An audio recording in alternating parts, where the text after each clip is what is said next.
Chapter 1 Unexpected Drink. The host and the guest drank heavily and got drunk. The host was Mr. Bang, and his guest, Mr. Bang, was from his hometown. As Mr. Bang grew more intoxicated, his spirits, which had already been high these days, became even more uplifted. With the added effect of alcohol, he seemed brimming with energy, as if he feared nothing under the sky. Well, a minute, I'm serious. It's not just talk. These days, nothing can stand in my way, nothing at all. Ha! Whoa there! Who would dare say something to me, or look down on me? Is there anyone like that in this small world right now? Ha! No way. Not a chance. There was no one around to say anything, or look down on him. Yet he kept staring with his bulging eyes, and twitching his nose, which seemed crooked about 30 degrees to the left, as if he were building up anger upon a legion. I may not look like it, but I'm actually Bangsambo, a man who lived in all three Eastern countries. Can I not speak Chinese? Can I not speak Japanese? And as for my English, it's nothing short of perfection itself. Suddenly, as if remembering, he grabs his beer mug and drinks it all in one go. And then, with the back of his left hand, he casually wipes his lips and picks up a piece of kimchi with his fingers. It's a habit he couldn't get rid of, even now, despite being called Mr. Bang, a gentleman, or simply Sir. Unconsciously, he wipes the beer foam off his lips with the back of his hand again, and picks up a piece of lajagi with his fingers, chewing it with a crunch. Among all the drinks, you could say beer is the real thing. If someone dared to argue or look down on him, it seemed as if he could cheer them up, just like he was crunching on that lajagi. His fierce energy filled the air. But suddenly, that fierce energy faded, and now he was praising his beer as the finest of all drinks. The Americans sure know how to make a modern drink. Korean folks have a long way to go to catch up with their technology. Absolutely, without a doubt. We've still got a long way to go, though. With the slender, a small-faced Berkshire, with a few scraggly strands of beard, picked out the bottle and poured it into his companion's empty cup, trying to please him to maintain harmony. Come on, have a little back. I've had enough, replies Berkshire to Mr. Bang's offer. No need to put on an act. I know, Berkshire's drinking capacity well. Even though it's been ages since we met, I still remember that much, said Mr. Bang. That was all back in the younger days. Now, it's different, Berkshire replied. By the way, how old are you this year? Mr. Bang asked. Wasn't I born in the year of the dog, 48 years old? Bagjosa joked, lowering his age considerably. Then, you are 11 years older than me. Still, you haven't aged a bit, Bagjosa. Mr. Bang laughed. What's there not to age? Just look at my grey hair. Bagsan replied. That's just a sign of your wisdom, Mr. Bang responded. While Bagjosa casually exchanged words without showing it, deep down, he found Mr. Bang utterly insolent. According to the customs of Korean countryside, the one should bow deeply in the presence of someone 10 years their senior. They should kneel and speak with utmost respect and formality. In front of others, drinking directly was out of the question. If drinking was unavoidable, one had to see sideways to do so. Yet here was Mr. Bang, speaking as if he were addressing a friend of the same age, or a mere traveler from another province. Beg just have a drink, he would say. Or that's so bad, isn't it? His manner of speaking was terribly rude, sitting with his legs crossed comfortably, facing forward as he drank, and puffing on his cigarette. There was nothing more insolent than this. Not only was it a matter of age, but also of family status and social standing. This was something absolutely unforgivable. Even though I may not look like it, my family has a proud history. 3 generations ago, my ancestor passed the civil service exam and became a jinsa, and we still have the certificate today. 5 generations ago, one of my ancestors was the Minister of Taxation, Hojopanser, during the Joseon Dynasty. And this is clearly written in our family records. 7 generations ago, another ancestor was the Prime Minister, Yang Yijong, the highest position in the Joseon government. And this is also in our family records. My family comes from such a noble background. Also, my 12th cousin is the governor of XX country, and his son is the village head of XX village in Manchuria. And now, things have turned out this way, all because of what they call Korea's called liberation, or whatever it was. While Park Joo-san had started thoughts, his actions were focused on pleasing Mr. Bang. But just 2 months ago, no one dared to even cough loudly in front of Section Chae Man, who was ranked 8th class and worked as the head of the Economic Affairs Division at Texas Police Station.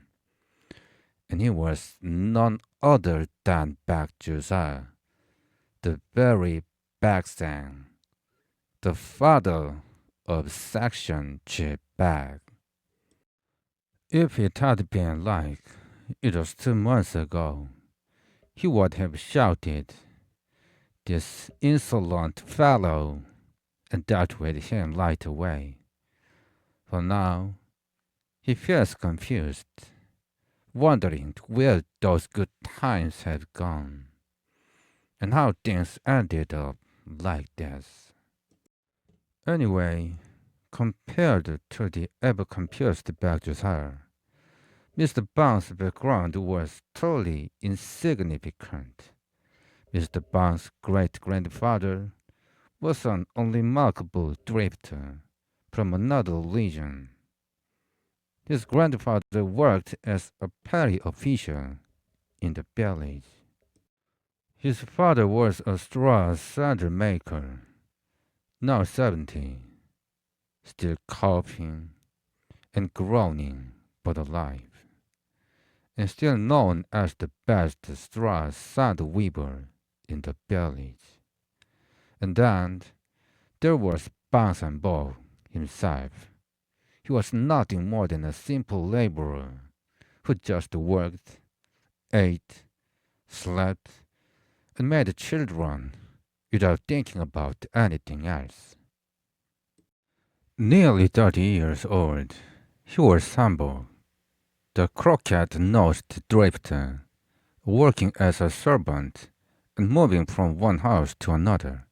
Such a man was none other than a ridiculous Sambo. He couldn't properly read books or write even the simplest letters. At his age, most would at least try to rent a small piece of land and farm on their own, but he had no such plans or ideas. Instead, he just kept working as a servant for others, moving from place to place. Nearly 30, Sambo, the crooked-nosed drifter, who had spent his life working as a servant for others, suddenly said he was going to earn money. He handed over the care of his wife and children to his parents, whom he hardly ever visited, and quickly left for Japan. It was 20 years ago when he left. For 7 or 8 years after that, he didn't seem to make any real money and didn't send even a single penny back home. Then one day, out of nowhere, news came that he was in Shanghai, China. After that, there was no news from him until 3 years later, when he suddenly came back to his hometown. According to his own words, he had spent over 10 years wandering through the 3 countries of East Asia, yet it didn't seem much different from when he left. His appearance was shabby, with a worn-out shirt that looked like legs, and patched-up shoes, looking even poorer compared to the simple cotton jacket and pants he wore when he left his hometown, which were mended here and there, but washed and ironed. He spent about a year idling away, living off the hard-earned money of his aging parents and younger family members, barely eating and often starving. Then, as if struck by a sudden thought, he unexpectedly took his wife and children and went up to Seoul. In Seoul, he rented a crumbling annex room on a steep slope in Hyunjidong. For the first year, he managed to make ends meet by working at a UNPOW camp in Yongsan. During this time, the bit of English he had picked up by ear in Shanghai improved slightly. For another year, he barely managed to get by, working as a shoemaker at a cobbler's shop, relying on the skills he had earned in Shanghai. However, as Japan began to lose the war, material shortages worsened due to the war effort, and leather supplies ran out. This forced publishers to shut down, one after another. Left with no other choice, he strapped a box to his back and became a straight shoe repairman. Wandering through narrow alleys or sitting by the roadside in the bustling streets of Zhongnou, repairing shoes as a cobbler naturally caught the eyes of fellow townsfolk who had come to Seoul.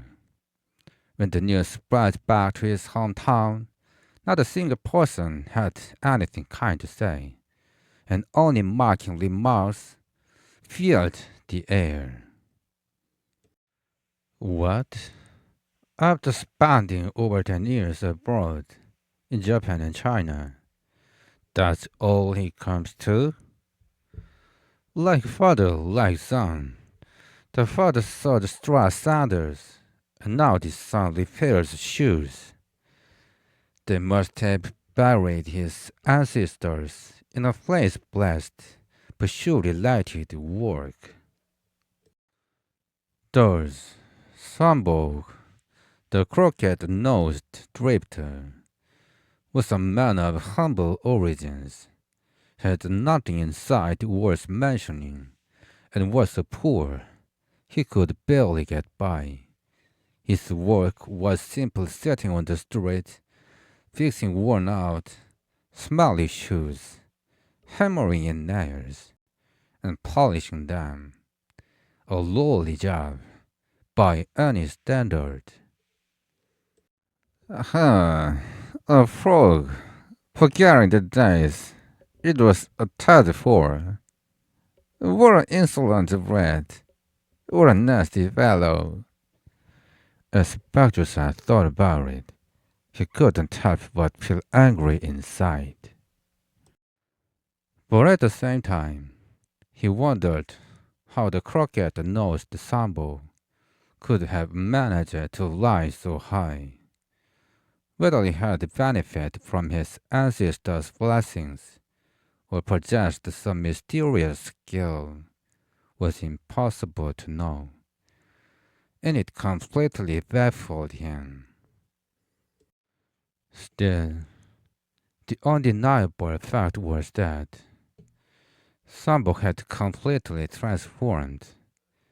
In the first few months, he had changed so much, becoming rich, turning into Mr. Bang, or some other title, and with that, enjoying all kinds of luxuries, living without worries, and showing off his confidence.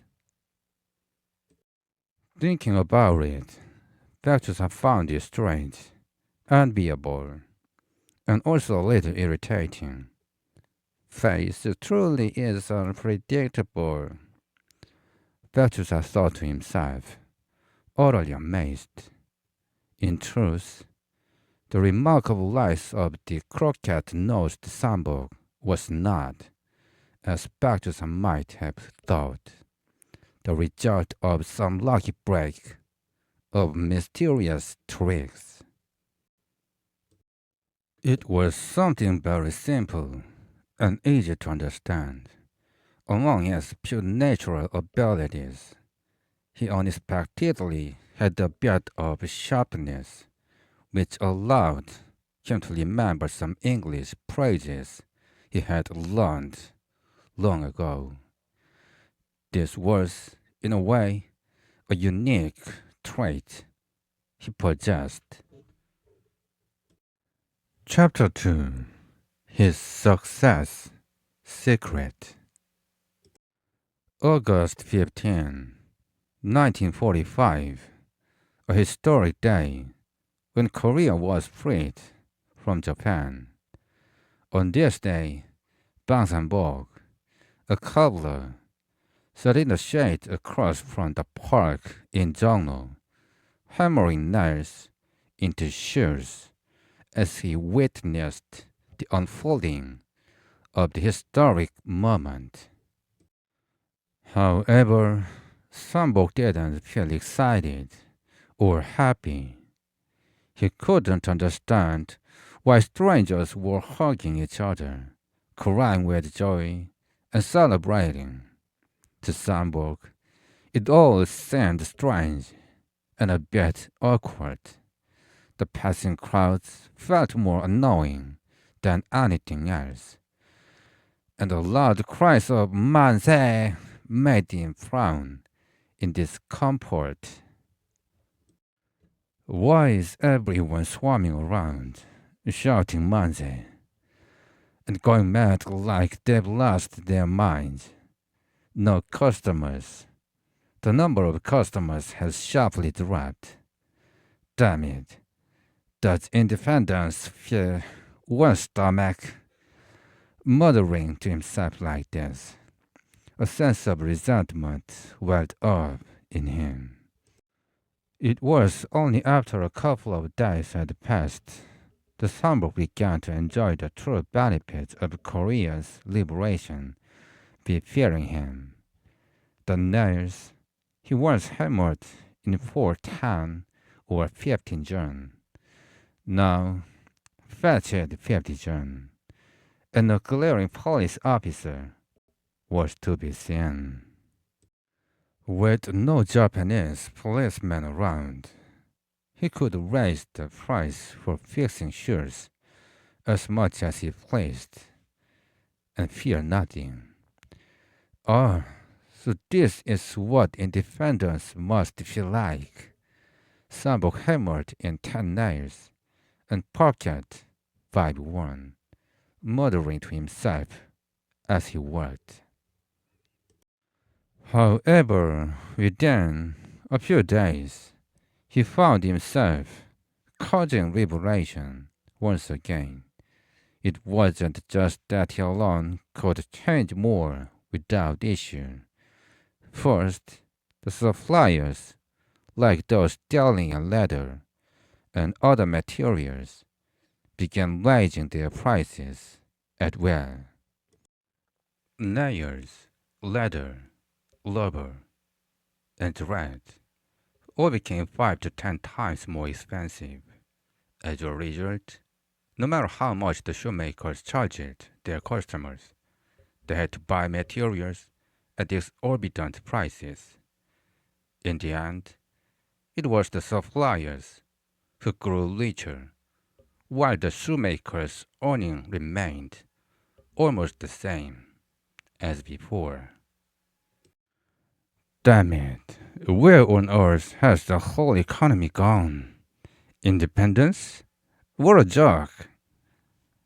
At sunset, with his shoemaking box on his shoulder, he angrily worked into a Macaulay turban, drank 3 or 4 boards, and complained like this. By the 10th days of September, American soldiers at their army jobs were becoming more and more visible on the streets of Seoul. Seeing those American soldiers walking around the streets, either looking around or trying to buy something, struggling because they couldn't communicate, Sambok hit his knee with an idea. But sadly, wearing his dirty and sweat-soaked legs, which barely passed as clothing, made it seem impossible. Isn't there a way? After thinking for hours, he finally had a bright idea around noon. He hurried back home and had his wife gather the shoemaking tools, leftover materials, bedding, and old clothes, bundling them all up and leaving them at a familiar shop in the neighborhood. In return, he borrowed 100 won with an agreement to pay 3 won as interest. With that 100 won, Sambo went a common leg shop and bought a suit in name only and a hat, spending exactly the full amount. As for shoes, he had no choice but to wear his wife's so-called military-style shoes. He promised to fix the soles for free in 5 days and planned to give them back at the time. All night long, his one-eyed wife, with an angry look on her face and her lips tightly pressed, sat still in the corner. She didn't acknowledge him, her pout never fading. Just as he was about to step outside, his wife, whose face was swollen from sobbing the night before, and who had barely spoken or responded to anything, suddenly grabbed the back of his jacket and held on to him. "Say it properly," he demanded. "Has she gone crazy all of a sudden?" he muttered. "You rascal! Are you living like this after falling for some woman?" his wife shouted. "When you don't know the reason, just wait quietly. Fool!" Sambo shouted back. "Kill me, and then leave. You're not going anywhere, otherwise," she said, shouting in desperation. "You rats, keep this up, and I'll really take a mistress," he said angrily. "Fine, go ahead. Kill me, kill me," she retorted. "Oh, you maddening woman, who makes my blood boil." He struck her down with a clean blow, then stepped out of the rundown house and headed toward Jongno. It was said that even a slave, before becoming one, might have the freedom to choose their master. Sambo got off the tram at Jongno and walked eastwards at a leisurely pace, observing the surroundings. He thought his potential master should look kind-hearted, not just an ordinary soldier, but someone of a higher rank, perhaps an officer. In front of the youth hall, he noticed a man buying a tobacco pipe. The man had a sturdy build, didn't seem like an ordinary soldier, and had a noticeably gentle face, which immediately appealed to Sambo.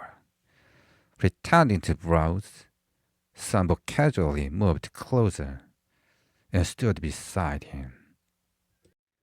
The American officer picked up the tobacco pipe, inspecting it curiously, and asked repeatedly, "How much?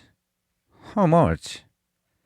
The old pipe seller shouted back in Korean, 30원.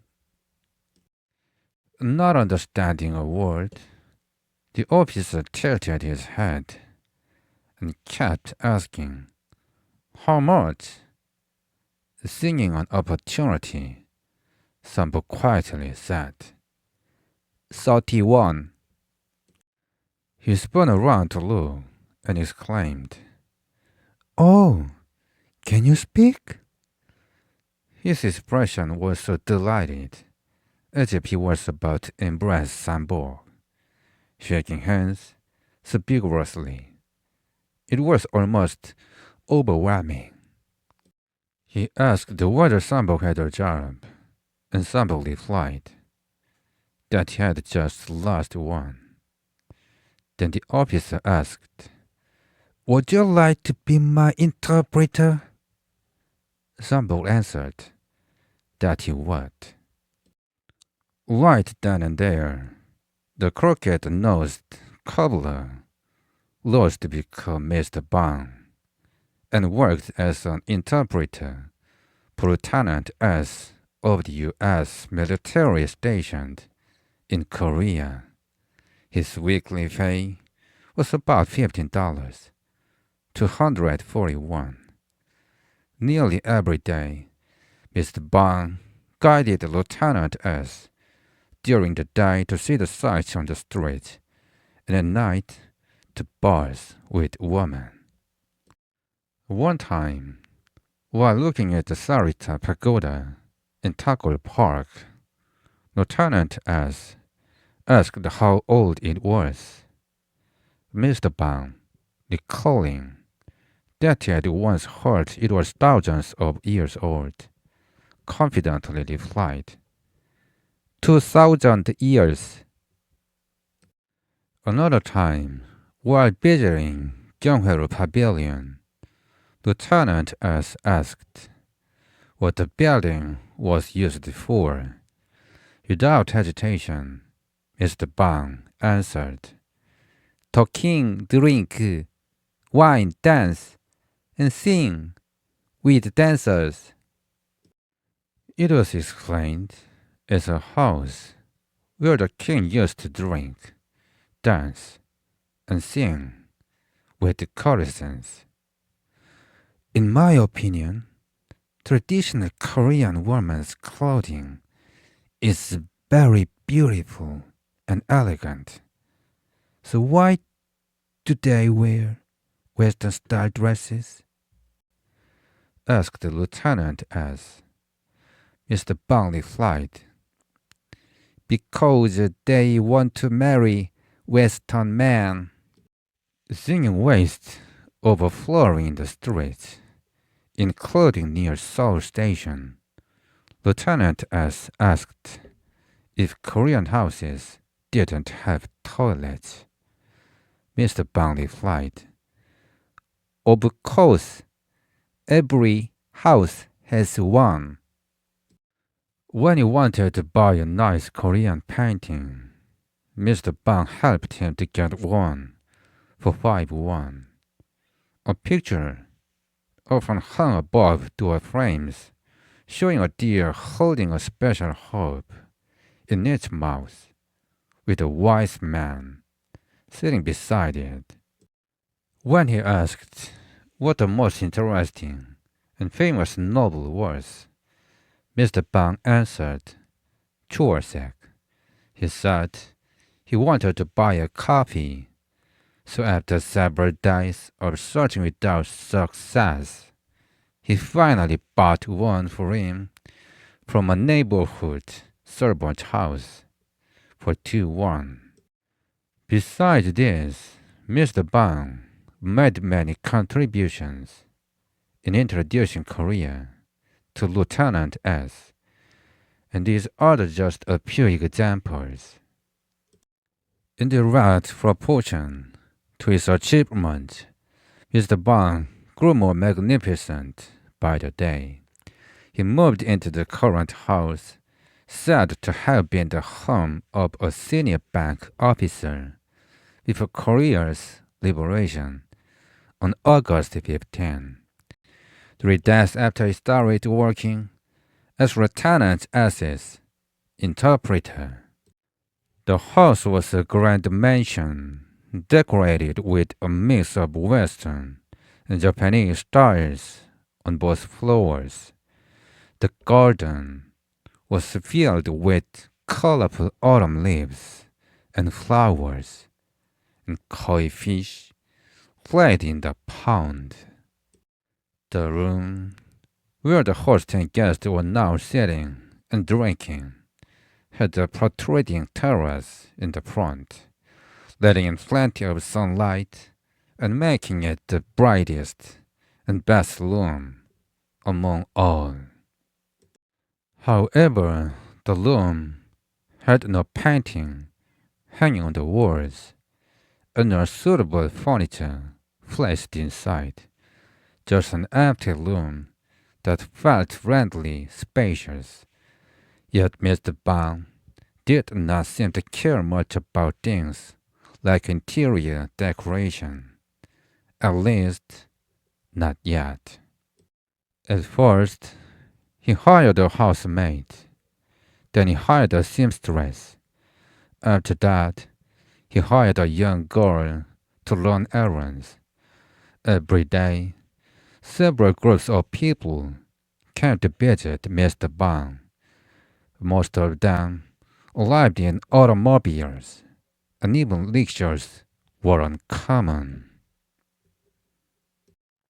Those who came to see him rarely showed up empty-handed. Beneath the boxes of fine Western sweets, there was almost always an envelope substantial enough to satisfy Mr. Bang's path to success. Originating from Sambok, the crooked-nosed cobbler was remarkably simple and smooth. Chapter 3. A Shady Favor.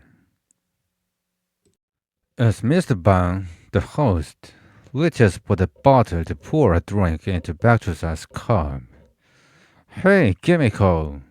he calls out to the lower floor. "She went to the market," comes the shrill, stick-like response from his one-eyed wife. "What about the snacks?" "Well, she went to order some. We still have some rice wine. Sake, right?"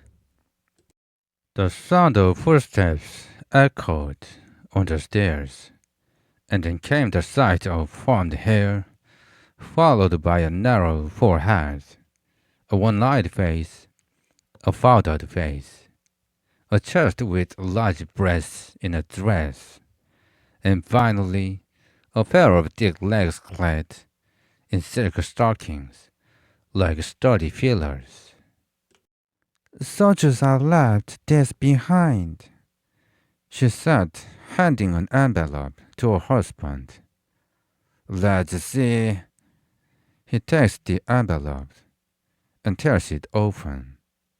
Inside is a single bill, a 10,000 won note.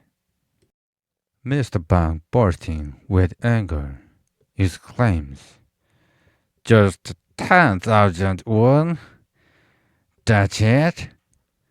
He throws the bill onto the tatami mat in prostration.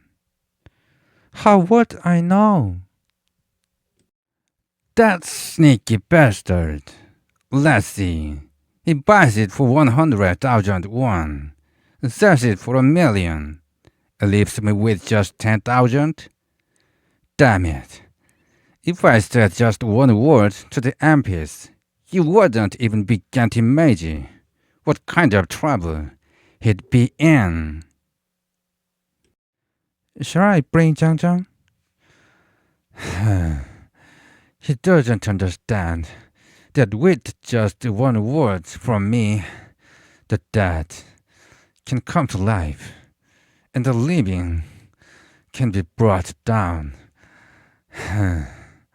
Let him suffer. I won't let this slide. Bring the Zhang Zhang nice and warm. It's chilly for all of us." After some new snacks arrived, and a few more rounds of warm Zhang Zhang was shared, Victor finally brought up the topic he had been holding back for so long. Baxenbong, the son of Baekdusan, starting from the day he received his appointment as a police officer, and up until the day before August 15, spent 7 years transferring between 3 local police stations and 2 main precincts. During this time, he accumulated farmland yielding 200 loads of rice, a saving account holding 10,000 won clothing and silk worth over 10,000 won, and jewelry for his wife also exceeding 10,000 won in value, while others tightened their belts to endure hunger. His storage was stacked with sacks of pure white polished rice. There was not a single day when meat and fish luxuries. Others might not even see for half a year or a full year, did not appear on his dining table. During the last 2 years, when he worked as the head of the economic division at the XX police station, his lifestyle became even more extravagant. On the night of August 15, when a crowd stormed his house, the items that poured out, besides rice, included 6 bolts of cotton clothes, 23 pairs of rubber shoes, 8 pairs of jikadabi, rubber-soled tabi shoes, 3 crates of laundry soap, 50 pairs of socks, 13 bottles of Zhangzhong rice wine, and a large bullet sack of sugar. After a mob attack, everything they had was taken, leaving them with nothing. The house and belongings were smashed to pieces beyond repair. Bang suffered a broken arm, and the concubine had half her hair pulled out. Barely clinging to their lives, they managed to escape to the house of Bakjusa, Bang's father. Meanwhile, in the village, it was said that Bakjusa had acted arrogantly towards the townspeople with the land his son had acquired through such deeds. He was accused of extorting nearly 80% of the harvest as land from tenant farmers and engaging in usury. On the very night, Bang fled to his father Bakjusa's house. The villagers attacked the household. The house and all the household items were completely destroyed, and all the rationed supplies sent by Bang were taken away.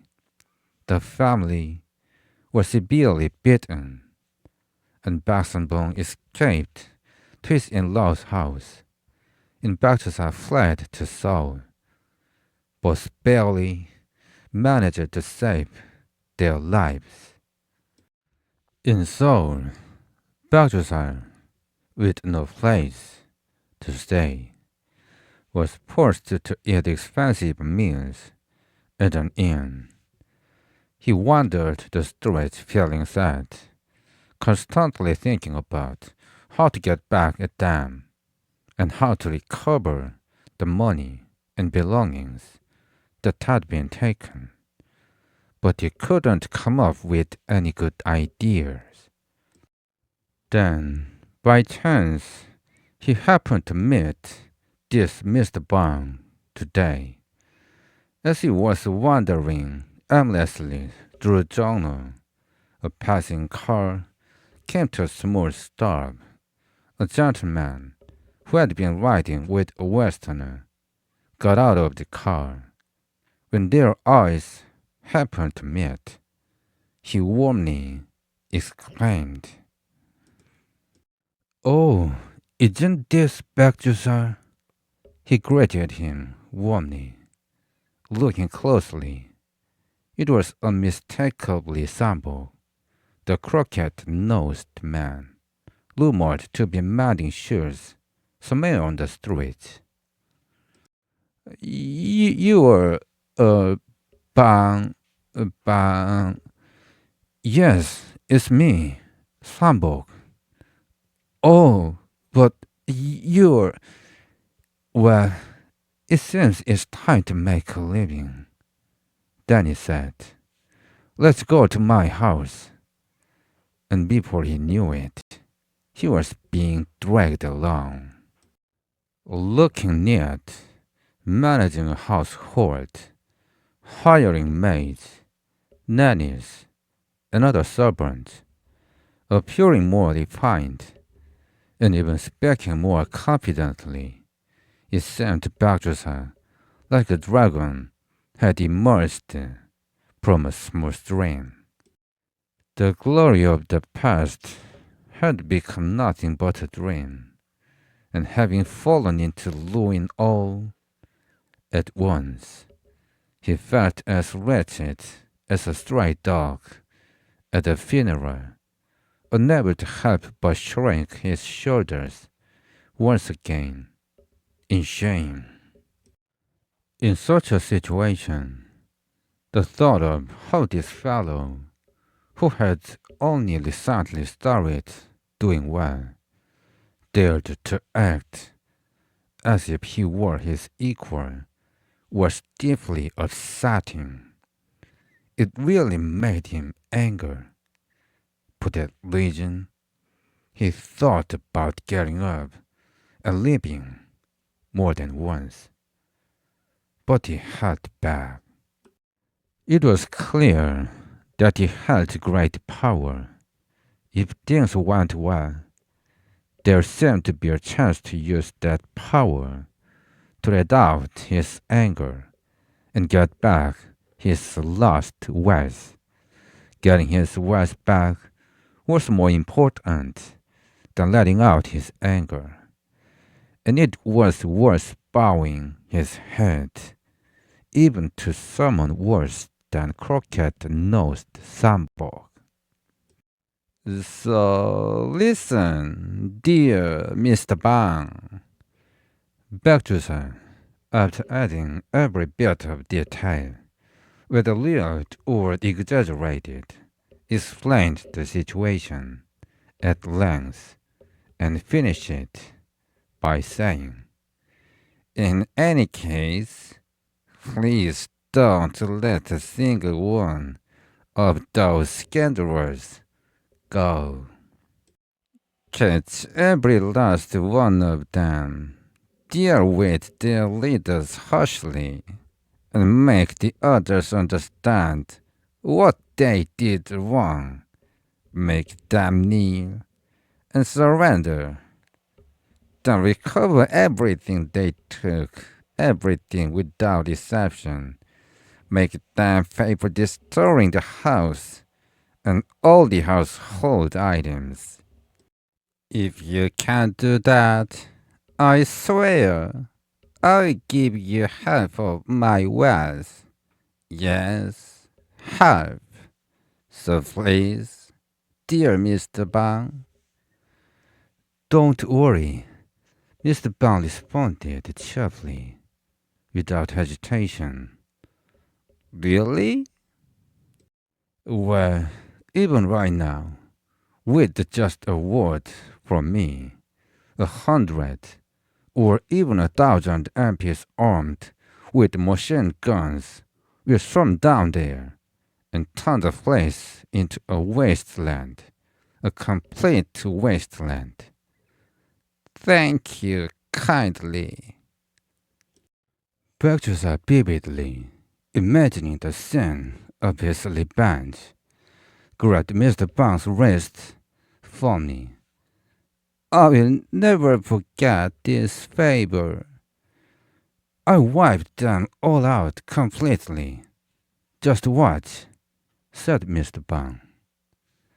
"Well, for someone like you, that wouldn't be difficult at all." "This isn't just empty talk. Even Dr. Sungman Lee would bow to my words without hesitation," said Mr. Bang. Chapter 4. Rinse Water. Mr. Bang picks up a bowl of cold water, takes a sip, and twisted it around in his mouth. For some reason, since he became Mr. Bang, he got into the habit of rinsing his mouth while drinking alcohol. He looks around for a place to spit out the water, then stands up and walked out to the veranda, which was right above the front door. It was at the very moment when Mr. Bang boldly spat out the thick rinse water down from the veranda. Coincidentally, that moment happened to align exactly with Lieutenant S stepping back 3 or 4 paces after almost entering the front door, having heard Mr. Bang's footsteps on the veranda. As Lieutenant S raised his face with a smile and called out, "Hello!" The two actions, unfortunately, coincided. "Oh my goodness!" Startled and terrified, Mr. Bang exclaimed. But the lens water had already been spat out. It landed directly on Lieutenant S's upturned, smiling face and streamed down with a foul odor. "You devil!" Lieutenant S shouted angrily, raising his fist as he called him a wretched scoundrel. Mr. Bang, panicked and barefoot, hurriedly approached it, rubbing his hands together in desperation. But Lieutenant S kept his fist clenched tightly. As Mr. Bang, at a loss for what to do, kept begging desperately, Lieutenant S shouted, "성놈의 자식!" and struck an uppercut square on his jaw.